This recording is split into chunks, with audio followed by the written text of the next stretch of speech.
Abschreiben in der Schule oder Spicken in der Schule ist ja der Adrenalinkick des Todes. Ich habe in meinem Leben genau 3-mal gespickt und von diesen 3-mal bin ich einmal verwünscht worden. Natürlich ist es ein Geografietest von der ganzen Welt und wer hat nicht gelernt? Ich. Also hat der Max gedacht, er wäre klug und tut rechts von seinem Pult als Regal sein Heftli unter 2 andere Geografieheftli. Eigentlich ja gut, wisst ihr, was ich meine? Aber dann ist mir während dem Test eingefallen, dass ich ja das Buch muss unter diesen 2 anderen Büchern rausholen. Was macht der Max? Lässt den Stift fallen und zieht das Buch mit raus. Fragt nicht wie, ich habe es irgendwie geschafft. Und dann habe ich gedacht, jetzt checkt er eh nicht. Aber ich Vollidiot, genau das ist ja eigentlich das Zeichen für den Lehrer.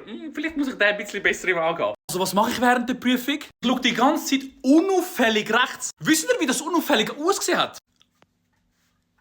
Und ich habe sogar noch Seiten geblättert. Lehrer kommt zu mir, haben sie abgeschrieben? Ich so, nein. Also was ist das für ein Buch? Ich so, nicht meins. Gut, dann habe ich einen Einer bekommen, aber der ist zum Glück gestrichen worden. Schreibt mal in die Kommentare, habt ihr schon mal geschafft, erfolgreich zu spicken? Und was für einen Trick habt ihr da gebraucht für den? Schreibt mal in die Kommentare. Beim Abschreiben war es aber genau so gewesen. Wenn du Glück hast, ist dein Kollege neben dran gesessen und der hat sogar für die Prüfung gelernt. Da hast du immer so ein bisschen überschauen, so der da. Aber das war nur der seltenste Fall gewesen. Normalerweise haben die Leute angefangen, Türme bauen neben sich. So mit Ordner und all dem Hurenzeug. Sobald du nur einmal so hinten gelegen bist und so übergeschaut hast. Nein, Frau Lehrerin, der Max hat gespickt. Hallo. Ich sage euch, jedes Mal aufs Neue irgendein Adrenalinkick. Ich sage euch.